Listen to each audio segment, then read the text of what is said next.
मिनल मस्जिदिल हरामी इलल मस्जिदिल अक़सा मस्जिदिल अक़सल्लज़ी बारकना हौलहू लिनुरियहू मिन आयातिना इन्नहू हुवस्समीउल बसीर। सदक़ल्लाहुल अज़ीम व सदक़ रसूलुहुन नबियुल अमीनुल करीम। इन्नल्लाह व मलाइकतहू युसल्लूना अलन नबी या अय्युहल्लज़ीना आमनू सल्लू अलैहि वसल्लिमू तस्लीमा। बुलंद आवाज़ से पढ़ ले। अस्सलातु वस्सलामु अलैका या रसूलल्लाह, अस्सलातु वस्सलामु अलैका या नबी अल्लाह, अस्सलातु वस्सलामु अलैका या शफ़ीअल मुज़निबीन व अला आलिका व अस्हाबिका या रहमतल लिल आलमीन।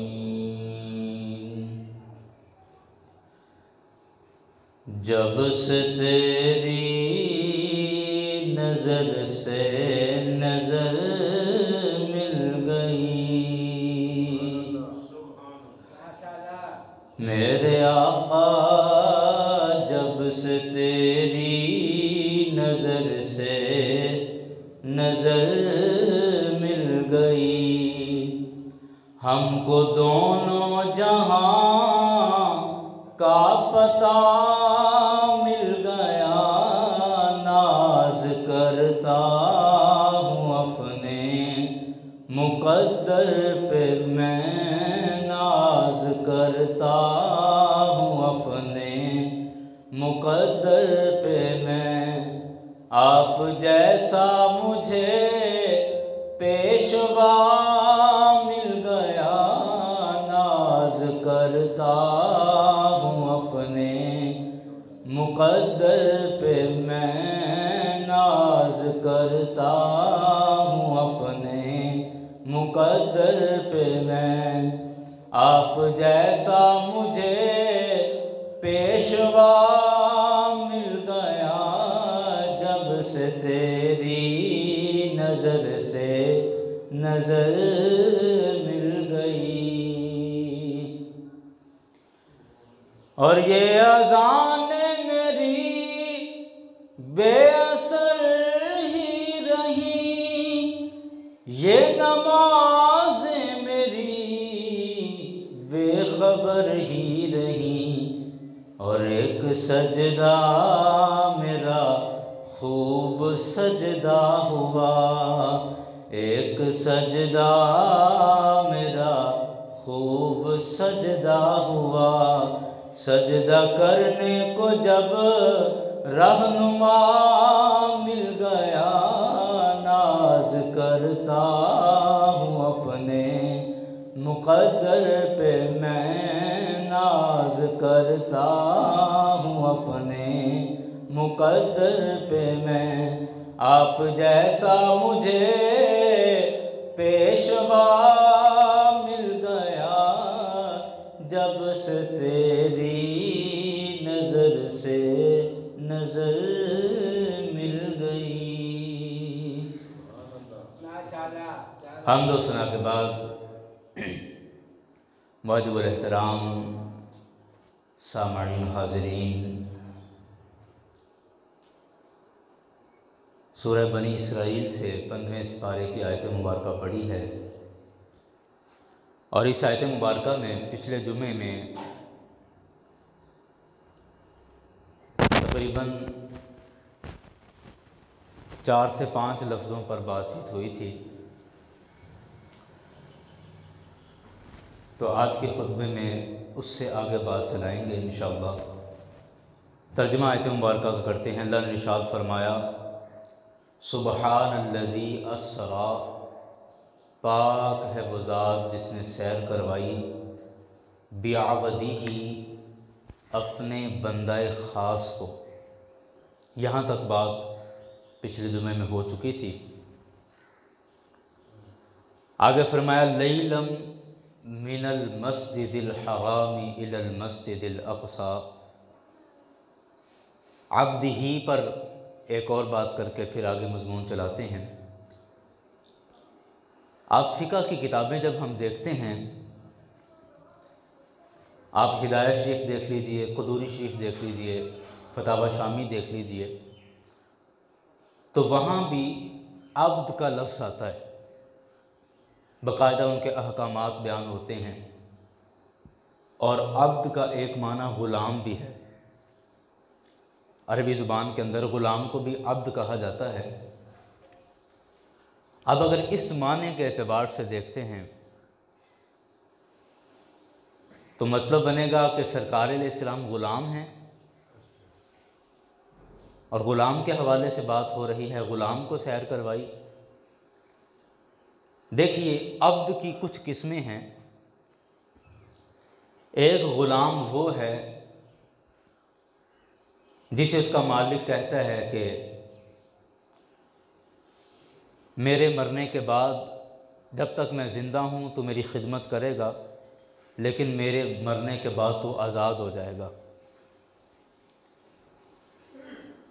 एक वो ग़ुलाम है जिसको ये मालिक लिख के दे देता है, जिसको अब्द मुकातब कहते हैं, कि इतनी रकम तू मुझे कमा कर ला दे तो मैं तुझे आज़ाद कर दूँगा। ऐसे भी ग़ुलाम हैं।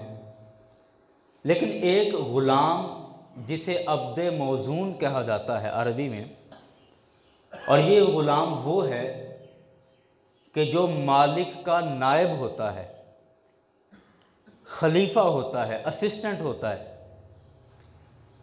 मतलब मालिक का कारोबार चलता है, हर जगह पे वो ख़ुद नहीं पहुंचता, तो वो अपने ग़ुलाम को भेजता है कि जा फ़लाँ जगह से माल आ रहा है, तू जाके सौदा कर ले।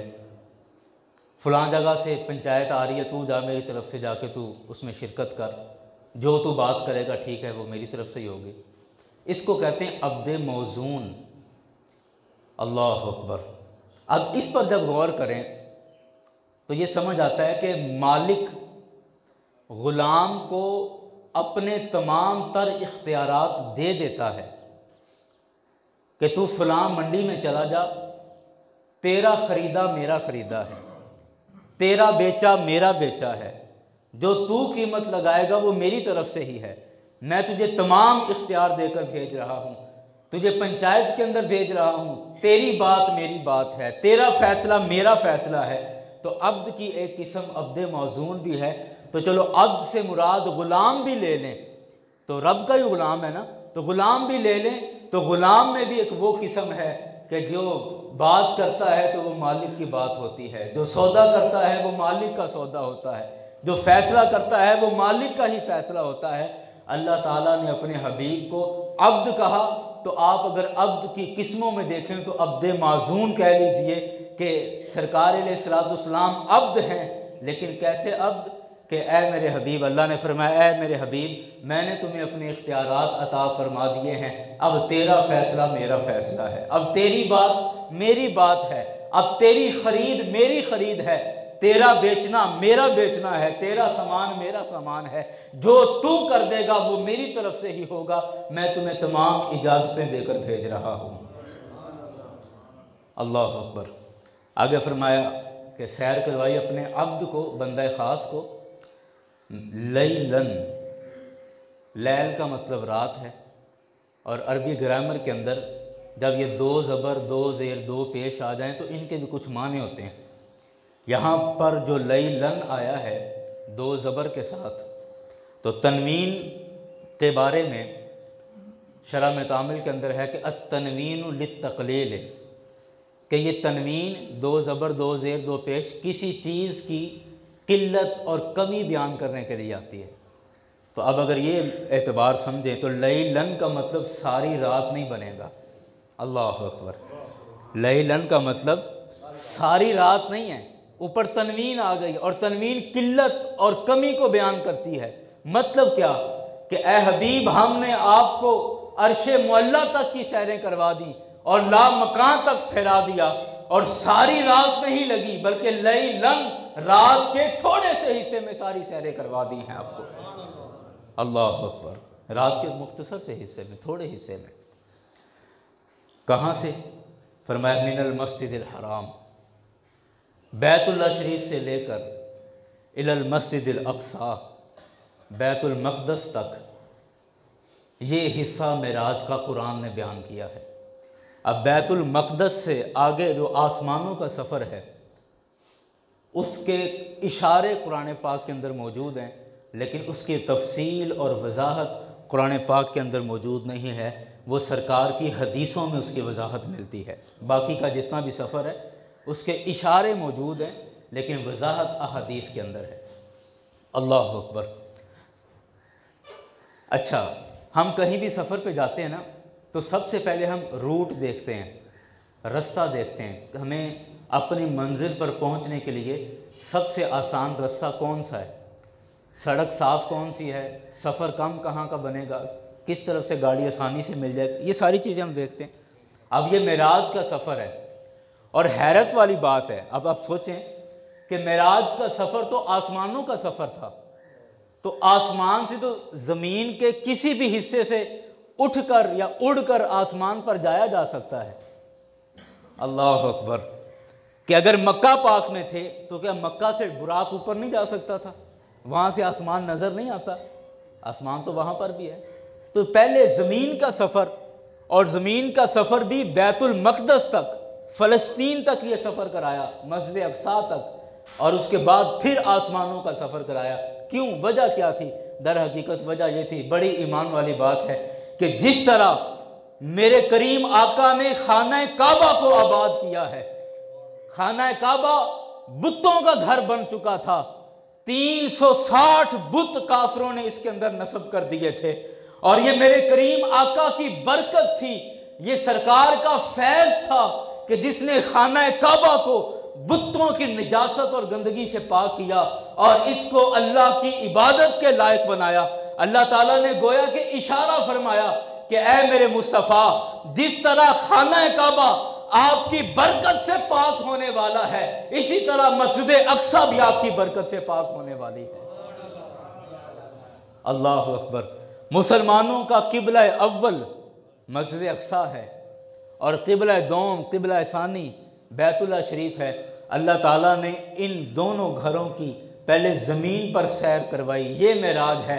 ऐ मेरे हबीब, आपकी बरकतों से बैतुल्ला भी बुत परस्ती और शिर्क की निजास्तों से पाक होगा, और इंशाअल्लाह मस्जिद अक्सा भी आपकी बरकत से पाक होगी, और तमाम किस्म की वो गलास्तें, वो निजास्तें जो वहाँ पर मौजूद हैं, उनसे निजात मिलेगी। आप जिस तरह अपना फैज़ बैतुल्ला शरीफ को अता फरमा रहे हैं, इसी तरह मस्जिद अक्सा को भी अता फरमाइए। आए हाय हाय। खाना काबा मेरे आका की बरकत से हरम बना है, खाना काबा मेरे आका की बरकत से हरम बना है। अल्लाह अकबर। खैर, ये मजमून और तरफ निकल जाएगा, कभी इस पे ख़ास तौर पे बात करेंगे इंशाअल्लाह। हम बात को आगे चलाते हैं कि सरकार अलैहिस्सलाम ने जब सफ़र फरमाया ना, बैतुल्ला शरीफ से लेकर मस्जिद अक्सा तक का जो सफ़र था, तो सरकार अलैहिस्सलाम फरमाते हैं कि रात के वक्त जिब्रील अमीन बुराक लेकर आएँ। तफसील आप जानते हैं, आपने 20वीं मरतबा सुन रखी है, मैं सिर्फ इसमें चंद इशारे और चंद पॉइंट अर्ज करना चाह रहा हूँ। सरकार ने फरमाया कि जिब्रील अमीन आए बुराक लेकर, बुराक से हमने सफ़र शुरू कर दिया बैतुल्ला शरीफ से मस्जिद अक्सा की तरफ। अब बुराक की रफ्तार क्या है? उलमा लिखते हैं कि बुराक बर्क से बना है, बर्क कहते हैं बिजली को। तो अब आप बिजली की रफ्तार से अंदाज़ा लगा लीजिए कि बुराक की किस कदर रफ्तार होगी। और फिर सरकार फरमाते हैं कि रस्ते के अंदर हुआ ये, सरकार ने फरमाया इन्नी रअयतु क़ब्र मूसा अला नबीना अलैहिस्सलाम, कि रस्ते में मैंने मूसा अलैहिस्सलाम की कब्र को देखा। वहुवा क़ाइमुन युसल्ली फ़ी क़ब्रिही, मूसा अलैहिस्सलाम खड़े होकर अपनी कब्र में नमाज अदा कर रहे थे। इसी तरह हज़रत इब्राहीम अलैहिस्सलाम के हवाले से फरमाया कि मैंने रस्ते में हज़रत इब्राहीम अलैहिस्सलाम की कब्र को भी देखा, वो भी नमाज अदा कर रहे थे। और फिर मैं इसी तरह सफ़र करता मस्जिद अक्सा तक पहुंच गया। अब मैं आपसे एक बात अर्ज़ करना चाहता हूँ, रात का वक्त है, उस ज़माने में बिजली नहीं होती थी, लाइटिंग नहीं होती थी, बिजली नहीं होती थी। अब आप थोड़ा तसव्वुर करें कि हम रात के वक्त अगर बस में सफ़र कर रहे हों, बस की रफ़्तार कितनी है आप समझते हैं ना। अब बिजली के मुकाबले में, बिजली की निस्बत से बस की रफ़्तार तो बिल्कुल भी कुछ नहीं है ना। हम बस के अंदर सफ़र कर रहे हों तो बाज़ दफ़ा हमें अपना अड्डा, अपना स्टॉप भूल जाता है। कंडक्टर ने कभी आगे उतार दिया या कभी पीछे उतार दिया, हमें नज़र नहीं बाहर आ रहा होता। बिजली होने के बावजूद बाज़ दफ़ा हम अपनी सड़क भूल जाते हैं, थोड़ा आगा पीछा हो जाता है। तो ये तो बस की रफ़्तार है, और हम अपना घर बाज़ दफ़ा भूल जाते हैं, वो सही तरह पहचान नहीं कर पाते। कुर्बान जाए मुस्तफ़ा की निगाहों पर, अल्लाह ने वो निगाहें अता फरमाई हैं कि बिजली की रफ्तार से मेरे आका जा रहे हैं, और रास्ते में ये भी पता चला कि ये कब्रिस्तान है, और कब्रों में से ये भी पता सरकार ने चला लिया कि इन कब्रों में से मूसा अलैहिस्सलाम की कब्र कौन सी है। और कुर्बान जाए मेरे मुस्तफ़ा की अज़मत पर, मेरे आका चलते चलते ये भी जानते हैं कि कौन आदमी अपनी कब्र के अंदर कर क्या रहा है। अल्लाह अकबर, अल्लाह अकबर। कौन आदमी अपनी कब्र में कर क्या रहा है। गुजर रहे हैं सफ़र के दौरान, पहचान लिया कि ये मूसा अलैहिस्सलाम की कब्र है, और मूसा अलैहिस्सलाम अपनी कब्र के अंदर क्या कर रहे हैं ये भी देख लिया, और बरक रफ्तार से जा रहे हैं, बिजली की रफ्तार से जा रहे हैं। इब्राहीम अलैहिस्सलाम, बल्कि एक रिवायत में मैं पढ़ रहा था कि सरकार अलैहिस्सलाम ने उनका हुलिया भी बयान किया कि हज़रत मूसा अलैहिस्सलाम को मैंने देखा, वो अपनी कब्र में नमाज़ पढ़ रहे थे, और उनका हुलिया फ़लाँ सहाबी से मिलता था। हज़रत अब्दुल्ला बिन मसूद के बारे में फरमाया कि उनसे उनका हुलिया मिलता था। और फिर हज़रत इब्राहीम अलैहिस्सलाम के बारे में फ़रमाया कि वो अपने कब्र में नमाज़ पढ़ रहे थे, और उनकी शक्ल सूरत मुझसे मिलती जुलती थी, मेरी मुशाबत में थी। हाय हाय हाय, बिजली की रफ्तार से जा रहे हैं। फिर कब्र के अंदर, ये कब्र किसकी है, कब्र के अंदर कौन है, आए हाय। और फिर उनकी शक्ल शुबाहत कैसी है, दिखते कैसे हैं, नज़र कैसे आते हैं, यहाँ तक मेरे मुस्तफ़ा अलैहिस्सलाम ने देख लिया। खैर मस्जिद अक्सा पहुँचे, हर पॉइंट पे, हर मोड़ पे ईमान और मोहब्बत की अजीब दास्तान है, अजीब हिकमतें, अजीब राज हैं इस वाक़े मेराज के अंदर। मस्जिद अक्सा के बाहर जब पहुँचे ना, तो जिब्रील अमीन ने सरकार के बुराक को पकड़ा, और पकड़ के उसको वहाँ मस्जिद अक्सा के दरवाज़े के साथ वहाँ बांधा, और अर्ज़ किया आका तशरीफ़ लाइए। मेरे करीम आका बुराक से नीचे उतरे। अब उलमा ने इस पर लिखा कि बुराक जिब्रील अमीन ने क्यों बांधा। हम तो जानवर इसलिए बांधते हैं भाग नहीं जाए, तो क्या ख्याल है जो बुराक इतने सालों से अल्लाह की बारगाह में दुआएं कर रहा था कि या अल्लाह, जब तेरा आखिरुज़्ज़मान नबी हज़रत मोहम्मद मुस्तफ़ा सल्लल्लाहु अलैहि वसल्लम आसमानों पर तशरीफ़ लाए, तो अपनी ज़ियारत और अपने जलवे के लिए जब उसको बुलाए, तो या अल्लाह मेरी दुआ है उसकी सवारी के लिए मुझ ना चीज़ को पेश किया जाए। वो इमामुल अंबिया मेरी कमर पर सवार होकर तशरीफ़ लाए। वो बुराक जो कई 100 सालों से रब की बारगाह में रो रो के दुआएं कर रहा था, और इस कदर खुशी की और इस कदर शादाबी का ये लम्हा था कि वो दुआएं कबूल हुई, किस्मत ने यावरी की, और वो मौका आया सालों बाद। तो क्या वो बुराक ने भाग जाना था? हाय हाय हाय। तो फिर जिब्रील अमीन का बुराक बांधने का मतलब क्या है? अल्लाह अकबर, अल्लाह अकबर। यारान गिरामी, इसका मतलब ये है, दरअसल उन लोगों का जहन साफ़ करना है जो लोग कहते हैं कि जिब्रील अमीन तो मेरे आका का उस्ताद था।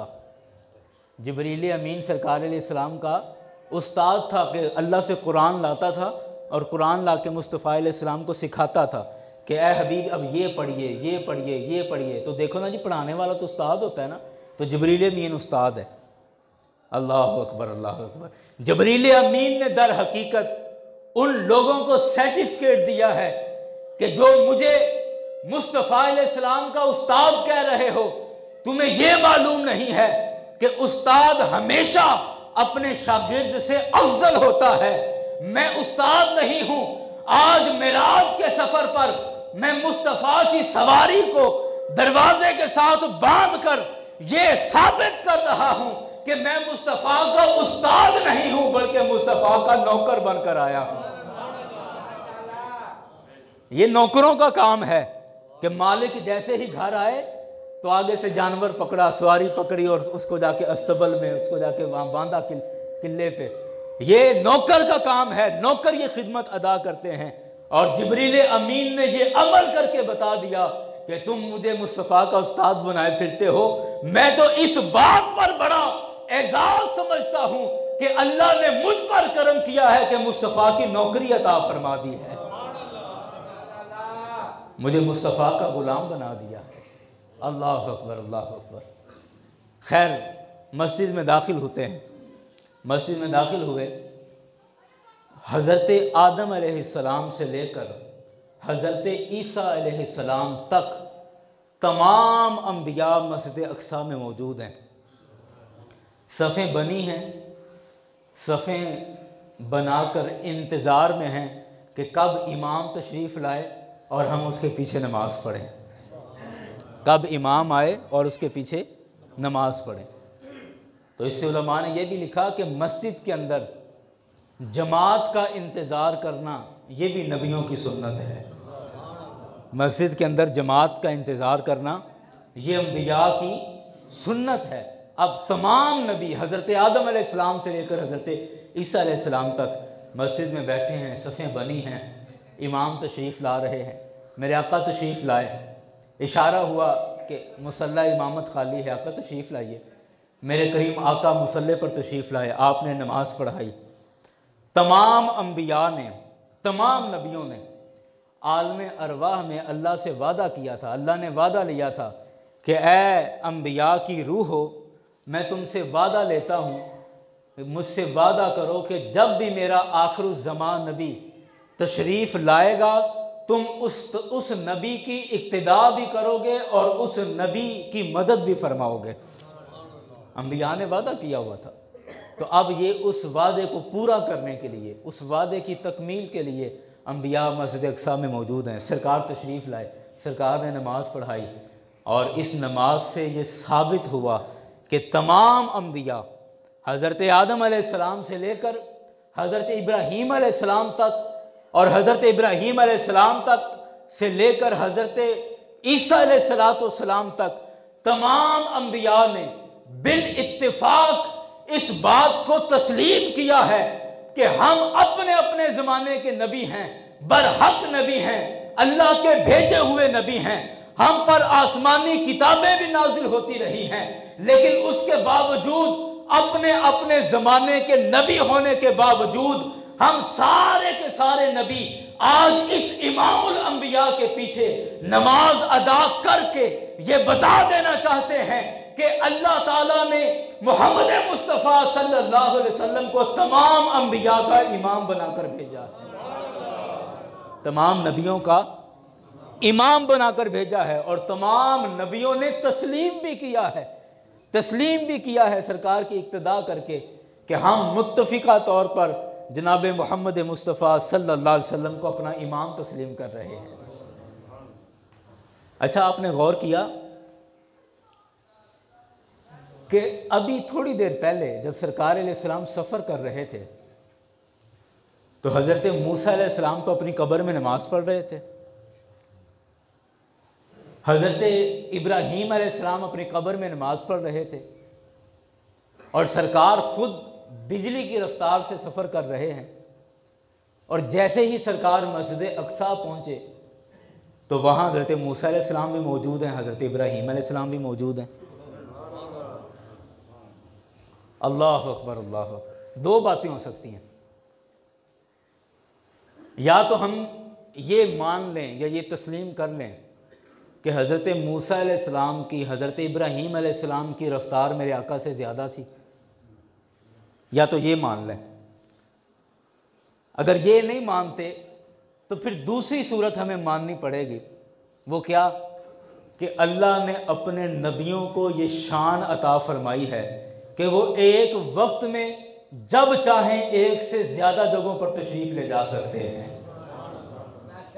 जी। या फिर ये माने, अब जब हज़रत मूसा अलैहिस्सलाम मेरे आका के मुक्तदी होकर, इब्राहीम अलैहिस्सलाम मेरे आका के मुक्तदी होकर ये अजमत और ये शान रखते हैं कि एक ही वक्त में एक से ज्यादा जगहों पर पहुंच सकते हैं, तो आप बताएं जब मुक्तदी का ये मकाम है तो इमाम की अजमत और शान क्या होगी। अब जब हम अपने घर में बैठकर, अपने घर में बैठकर तन्हाई के आलम में मेरे आका को पुकारें तो क्या ख्याल है कि सरकार तशरीफ़ नहीं लाएंगे? हैं? सरकार तशरीफ़ नहीं लाएंगे। जब कोई दीवाना तहज्जुद के वक्त, वो मुलाकात का वक्त, वो महबूबों से मिलने का वक्त, वो जब दुनिया सो जाती है, वो जब आम लोग सो जाते हैं, सिर्फ ख़ास लोगों का टाइम होता है, उस वक्त जब एक दीवाना उठ के सरकार के रोज़े की तरफ मुंह करके और कहे कि या रसूल अल्लाह उन्जुर हालना, हैं जी, या हबीब अल्लाह इस्मा कालना इन्ना नाफी बहरी गम में मुगरकुन खुश भी यदी से हिल्लाना अशकालना, तो क्या का तशरीफ़ नहीं लाएंगे? आए हाय यारान ग्रामी, जब ग़ुलाम पुकारे कि या रसूल अल्लाह करो यारी, या रसूल अल्लाह करो यारी, सल्लल्लाहु तेनु लखवारी, या रसूल अल्लाह करो यारी, सल्लल्लाहु तेनु लखवारी, या रसूल अल्लाह करो यारी। तो जब पुकारने वाला हो सही, कोई बुलाने वाला हो सही, मेरे आका के दर से कभी देर नहीं है, मेरे आका के दर से कभी ना नहीं है, बस बुलाना तेरा काम है। पुकार तू दर्द के साथ, फिर देख मुस्तफ़ा कैसे मुश्किलों को आसान फरमाते हैं। आए हाय हाय यारान ग्रामी, मैं बात अर्ज़ कर रहा था कि मस्जिद अक्सा में तमाम अंबिया ने सरकार के पीछे नमाज़ पढ़ी और मेरे करीम आका सल्लल्लाहु अलैहि वसल्लम को मुत्तफ़िका तौर पे अपना इमाम तस्लीम किया।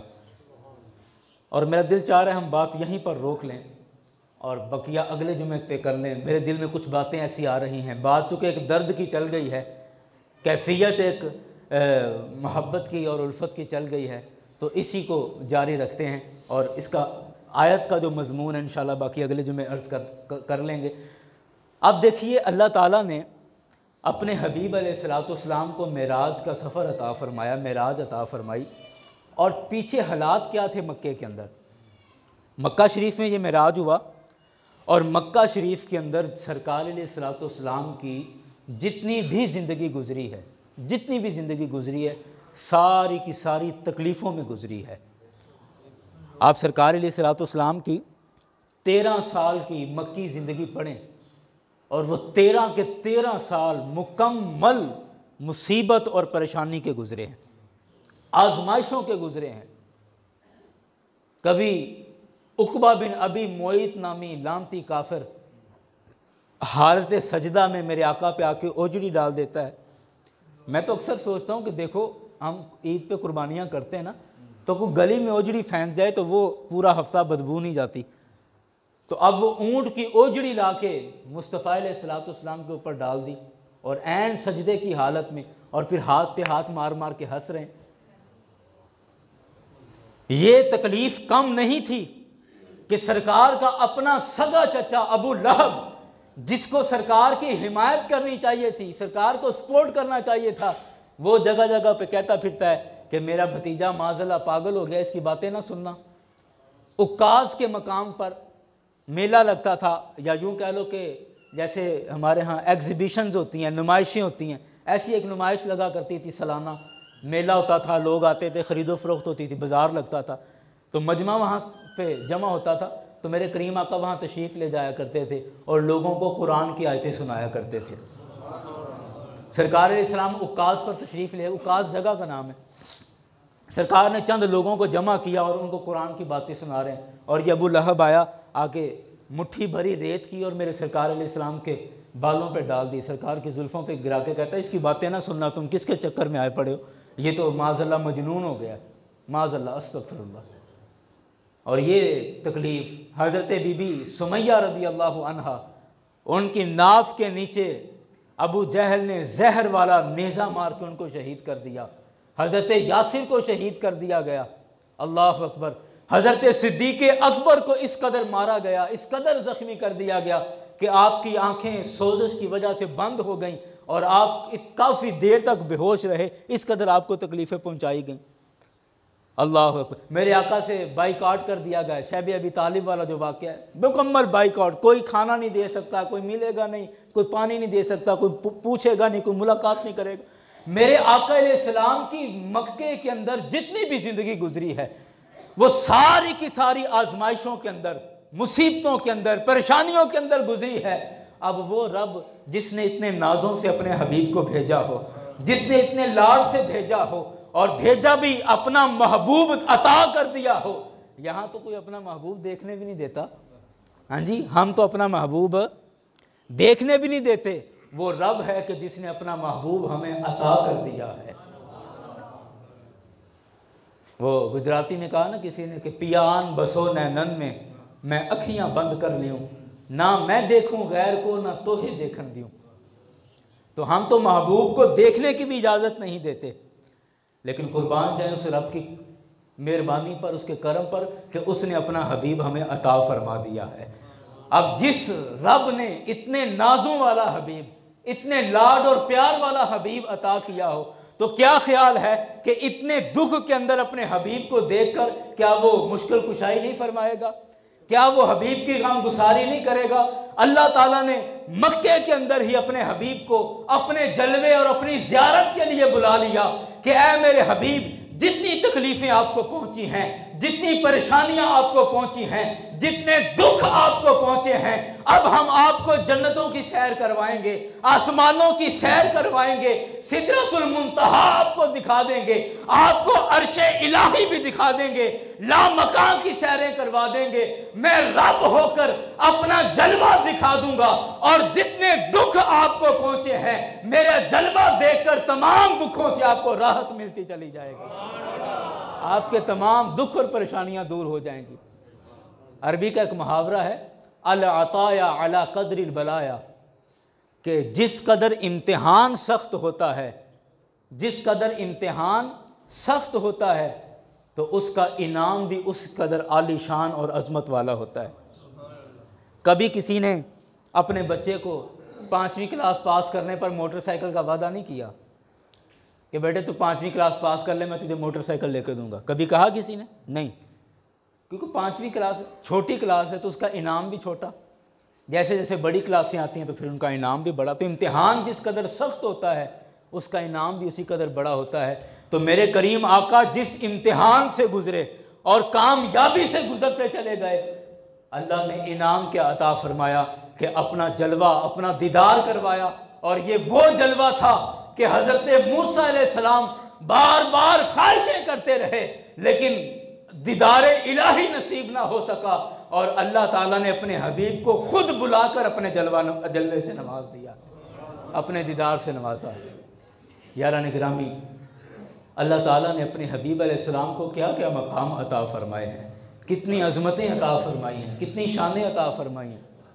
हज़रत यूसुफ़ अलैहिस्सलाम थे ना, अल्लाह अकबर। हज़रत यूसुफ़ अलैहिस्सलाम, मैं मुख्तसर अर्ज़ कर रहा हूँ कि जब आप मिस्र के बादशाह बन गए और वो ख्वाब वाली सारी बात आई और ख्वाब की ताबीर आपने बताई कि 7 साल बड़ा गल्ला पैदा होगा, बड़ी नवाजिशात होंगी, फसल बड़ी ज़्यादा होगी और अगले 7 साल जो हैं वो कहत पड़ेगा। तो हज़रत यूसुफ़ अलैहिस्सलाम ने पूरे मिस्र के अंदर गोदाम बनवाए और पहले 7 सालों में पैगाम भिजवा दिए तमाम किसानों को कि वो ज़्यादा से ज़्यादा सिर्फ अनाज बोएं, गल्ला ज़्यादा से ज़्यादा बोएं और किसी चीज़ को कोई फसल काश्त ना करें।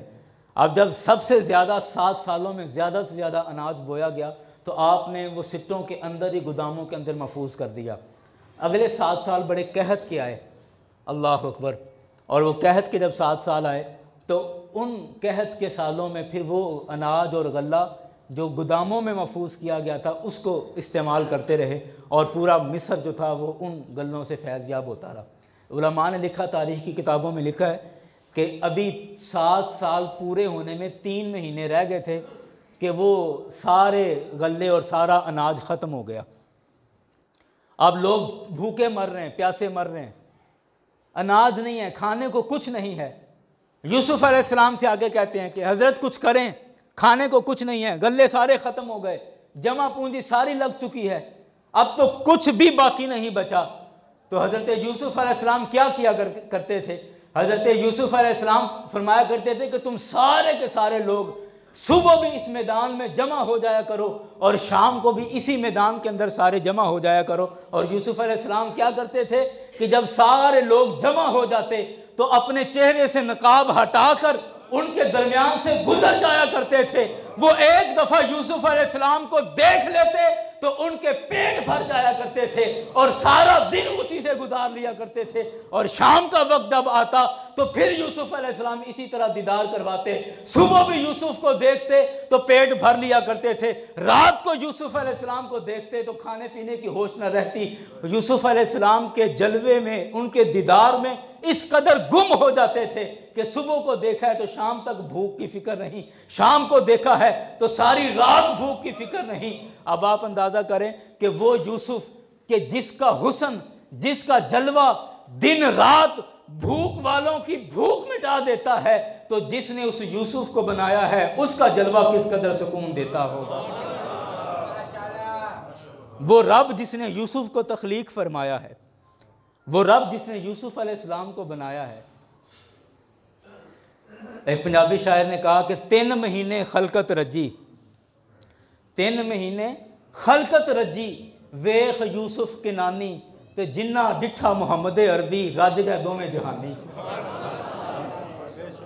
जिन्ना डिठा मुहम्मद अरबी और रज गए दो ही जहानी। अल्लाह अकबर, अल्लाह अकबर। तो जिस रब ने यूसुफ को पैदा किया तो उस रब के जलवे से, उस रब के दीदार से किस कदर दुख दूर होते होंगे, किस कदर परेशानियां दूर होती होंगी। यारान ग्रामी, मैं जिस कदर वाक़या मेराज को पढ़ चुका हूँ या पढ़ता आया हूँ आज तक, मैं इस नतीजे पर पहुँचा हूँ कि सिर्फ वाक़या मेराज, सिर्फ मेराज का सफ़र मेरे करीम आका का, आप इसको तसल्ली से एक दफ़ा पढ़ लें, तमाम तर हमारे मसले हल होते जाएंगे। जिन जिन परेशानियों में हम मुब्तला हैं, जो जो मुसीबतें, मसाइब, परेशानियां हमको लायक हैं, अगर हम सिर्फ वाक़या मेराज को पढ़ लें तो हमारी सारी परेशानियां दूर होती चली जाएंगी। अल्लाह अकबर, अल्लाह अकबर। यारान गिरामी, इंशाअल्लाह इससे आगे अगले जुमे को बात शुरू करेंगे। और मैं थोड़ी एक कमी महसूस कर रहा था वक्त के हवाले से, और फिर दोस्तों से मशवरा किया और मशवरे के बाद ये बात फ़ाइनल हुई कि इंशाअल्लाह आइंदा जुमे से हम 1:45 बजे तक जो है वो तकरीर किया करेंगे। उसमें होता ये है कि चलो बात ज़रा खुल के हो जाती है। कुछ अब आप दूर से आते हैं, माशाल्लाह यहाँ पर इलियास साहब बैठे हैं, बाहर हवेलियों से आ रहे हैं, कुछ स्टेशन की तरफ से, कुछ कहीं से, दूर दराज से दोस्तों ने आना होता है। तो बाज़ दफ़ा सिर्फ पहुँचते पहुँचते ही वो जमात का टाइम हो जाता है। कई दफ़ा दोस्तों ने शिकवा भी किया कि जी हम तो आए थे और उधर जमात खड़ी हो गई।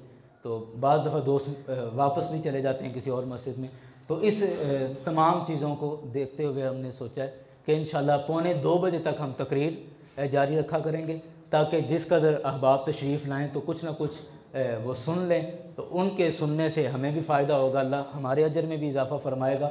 इंशाअल्लाह आइंदा जुमे से शुरू इसी टाइम पे करेंगे, लेकिन गुफ्तगू का दुरानिया हम थोड़ा मज़ीद बढ़ा देंगे ताकि बात हम अपनी तसल्ली से पूरी करें और आप भी उसको तसल्ली से सुन सकें। इंशाअल्लाह यहाँ से आगे फिर अगले जुमे में बातचीत करेंगे। आप वक्त पर तशरीफ़ लाइएगा, जल्दी तशरीफ़ लाएँगे तो ज़्यादा बात सुन पाएँगे और बात का लुत्फ़ और बात का जायका भी ज़्यादा आएगा। इंशाअल्लाह अल्लाह ताला हम सब की हाज़िरी कबूल फ़रमाए। व मा अलैना।